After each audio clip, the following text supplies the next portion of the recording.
আগামী নির্বাচনে রাজনৈতিক দলগুলোকে সহযোগিতার আহ্বান জানিয়ে প্রধান নির্বাচন কমিশনার এএমএম নাসিরউদ্দিন বলেছেন, নির্বাচন সুষ্ঠু হবে কিনা তা নির্ভর করবে দলগুলোর আচরণের ওপর। আজ রাজধানীর আগারগাঁওয়ে নির্বাচন ভবনে রাজনৈতিক দলগুলোর সাথে ধারাবাহিক সংলাপের দ্বিতীয় দিনে একথা বলেন তিনি। আর রাজনৈতিক নেতারা সুষ্ঠু ও নির্বিঘ্ন ভোটদানের ব্যবস্থা করতে সিএসির কাছে আহ্বান জানান। এইচএম মেহেদী হাসান জানাচ্ছেন বিস্তারিত।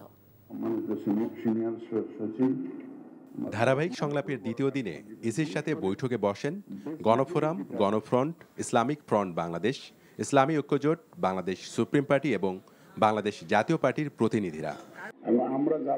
দ্বিতীয় দফায় আলোচনায় অংশ নেন বাংলাদেশ জাসদ, বাংলাদেশ ন্যাপ, তৃণমূল বিএনপি, কৃষক শ্রমিক জনতা লীগ, বাংলাদেশ খেলাফত মজলিস এবং ইসলামী আন্দোলন বাংলাদেশের প্রতিনিধিরা। আলোচনায় অংশ নিয়ে রাজনৈতিক দলের প্রতিনিধিরা বলেন, আগামী নির্বাচন অবাধ, সুষ্ঠু ও গ্রহণযোগ্য করার ব্যাপারে নির্বাচন কমিশনকে শক্ত অবস্থান নিতে হবে। প্রতিটি কেন্দ্রে ভোটের একদিন আগ থেকে ভোটের 3 দিন পর পর্যন্ত সেনাবাহিনী সহ আইন শৃঙ্খলা বাহিনী মোতায়েন করা।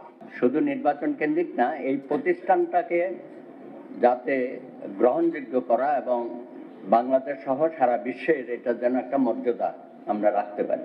সংখ্যাগরিষ্ঠ ভোটারকে বাইরে রেখে আপনারা ইলেকশন করতে গেলে সে ইলেকশন আপনারা ভালোভাবে করতে পারবেন না। ভোটার যাতে অংশগ্রহণ করতে পারে সেজন্য আপনাদের আপ্রাণ চেষ্টা করতে হবে। সংলাপে রাজনৈতিক দলকে নির্বাচনী বিধি মেনে কমিশনকে সহযোগিতা করার আহ্বান জানান সিইসি। তিনি বলেন, সবার অংশগ্রহণে নিরপেক্ষভাবে নির্বাচন আয়োজনে বদ্ধপরিকর ইসি।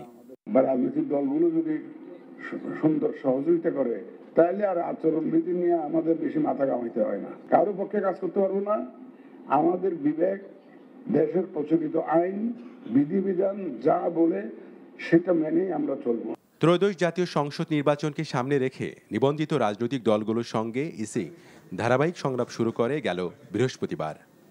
এআই ইউজ করে যে একদম অপতথ্য ছড়ানো, ভুল তথ্য ছড়ানো, এই চ্যালেঞ্জ আগের কমিশনদেরকে মোকাবেলা করতে হয়নি। এইচএম মেহেদী হাসান, এনটিভি নিউজ, ঢাকা।